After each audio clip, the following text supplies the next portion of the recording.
I was listening to the story about, it was a story of a family in Washington, and the little boy called the Bigfoot the Cowboy Man. And he had, apparently it had made an effort to steal this kid. And it hit me. My children were in that playpen behind me with nothing but a mosquito net over them. It could have crept up behind me and taken both of my children, and I wouldn't have known.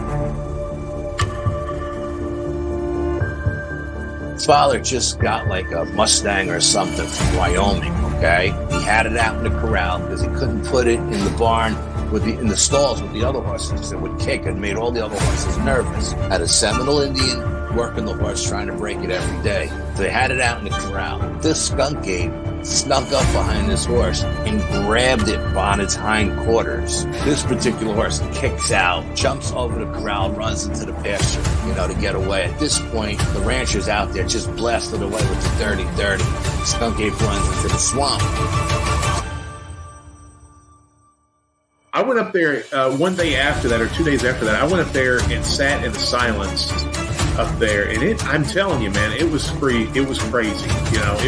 There was a crazy vibe up there still. I did what I could to kind of get things under control, but I told her, I said, you need to get off this property. I feel like no matter how strong you are, it's almost like standing in the ocean. You can't stand still without moving your feet. You're going to get knocked over eventually, no matter how strong, whatever. You can't withstand a barrage of weird spiritual energy.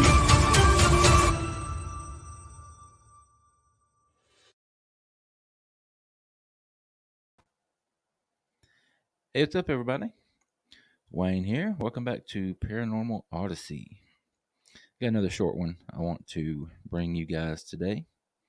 Another one that I'm not familiar with, but some of you out there may be. If you are, have any thoughts you'd like to share, anything that I missed or don't cover, please shoot me an email to Wayne at paranormalworldproductions.com. I'd appreciate that. Just shoot me an email. Just say, hey, let me know how you think these things are going. If there's anything you'd like to hear me cover, any suggestions, anything like that, I'd appreciate it. Also want to ask everyone to head over to paranormalworldproductions.com. Check out our website, please. All right. Excuse me. I'm a little bit under the weather today. I've been waking up last couple of days with a sore throat, stuffy nose, and all that stuff. I just got over this crap. My daughter had it. My wife, Jordan, had it. I don't know. I think we're just passing it back and forth to each other. But anyway, I'll try to get through this one. I think it'd be a problem. Today, we will be talking about the Witch of Yazoo. Yazoo City in Mississippi, actually. I'll go ahead and jump in. Guys, again, bear with me. If I have to stop and get a drink or something like that, my throat is really, really scratchy. Many years ago, there was a mean and ugly woman who lived alone in carefully guarded seclusion near the banks of the Yazoo River. Nobody knew anything about her, but they loathed her nonetheless. They hated her so much they didn't even give her a name. It was rumored that on stormy nights she would lure fishermen into her house, poison them with arsenic, and bury them on a densely wooded hill nearby. This was her hobby. But although many people suspected her of these evil diversions, no one was able to prove anything. Then one late afternoon in 1884, a boy named Joe Bob Duggett, yeah, I love anybody named Joe Bob, down here in the South anyway. Joe Bob Duggett was passing by her house on a raft when he heard a terrible, ungodly moan from one of the rooms. He tied his raft to a cypress branch, ran to the house, and looked through a window. What he saw chilled his blood and bones. 2 dead men were stretched out on the floor of the parlor, and an old woman wearing a black dress caked with filth and cockleburrs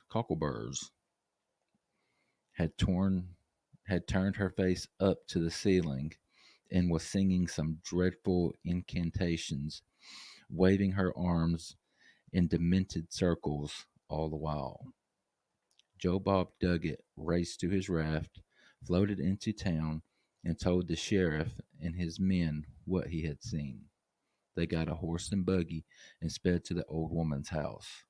They smashed down the front door, but were unable to find either of the dead men, who were never been found to this day, or the demented old woman. They climbed the stairs to the attic, opened the door an inch or two, and caught sight of several dozen half-starved cats, all bunched together and gyrating in their wildly insanity. Two skeletons, which were never identified by the sheriff's office, dangled from a dusty rafter. Fish bones littered the floor, and the smell was unusually pungent. The sheriff, his deputies, and Joe Bob stood there transfixed, finally banging the door shut when 8 or 10 of the cats tried to get out. Just 8 or 10. Then from the backyard they heard the sound of footsteps in the fallen pecan leaves, and from an upstairs window they saw the old woman sneaking away into swamps which abounded along the river. "Stop in the name of the law," the sheriff shouted. But the old woman, who, as Joe Bob Duggett would later tell his grandchildren, looked half ghost and half scarecrow, but all witch, took off into the swamps at a maniacal gallop. They followed in hot pursuit, and a few minutes later they came upon a sight that Joe Bob remembered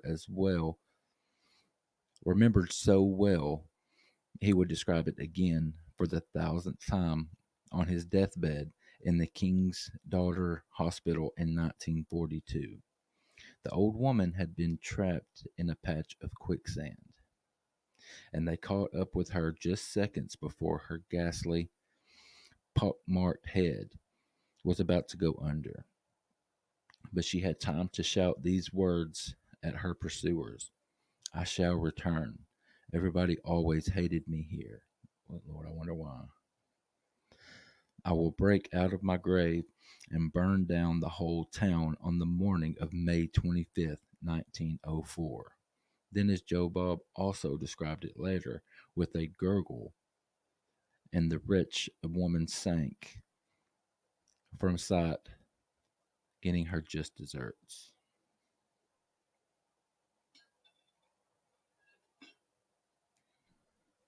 With the aid of pitchforks and long cypress limbs, the authorities were able to retrieve her body.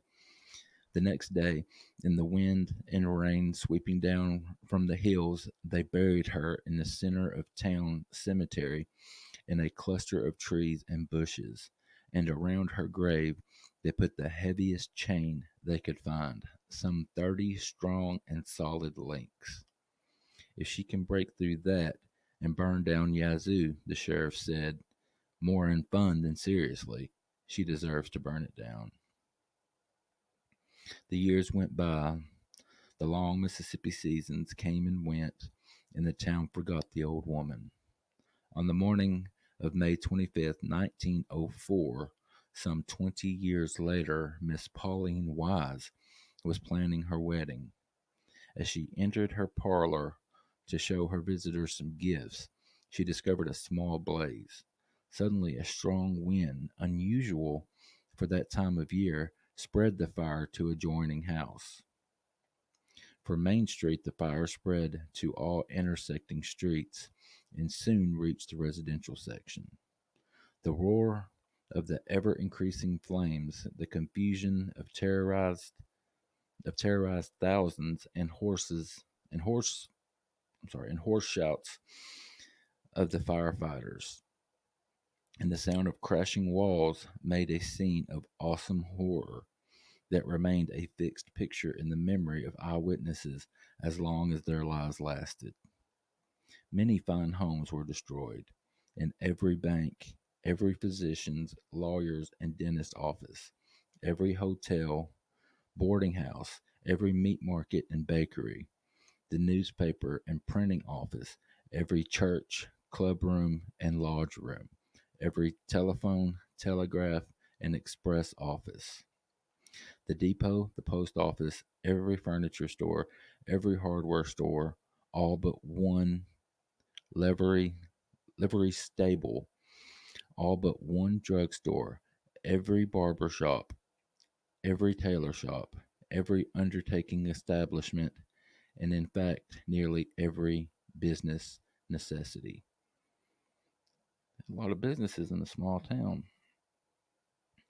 The next day, after the murderous flames had consumed themselves, several elder citizens of the town made the journey to the grave in the middle of the cemetery. What they discovered would be passed along to my friends and to me many years later, and as boys, we would go see it for ourselves, for no repairs were made, as a reminder to future generations, as if by some supernatural strength the chain around the grave had been broken into. All right, guys, that was the Witch of Yazoo. Creepy as hell.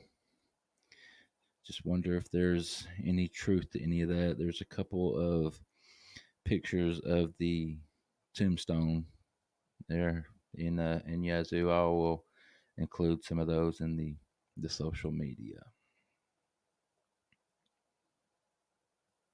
All right, I got this article here from liberalguides.hinsec.edu. They are responsible for that one. All right, guys, let me know what you think of the Witch of Yazoo. Like I said before, guys, let me know what you think about these, if they're worth continuing to do.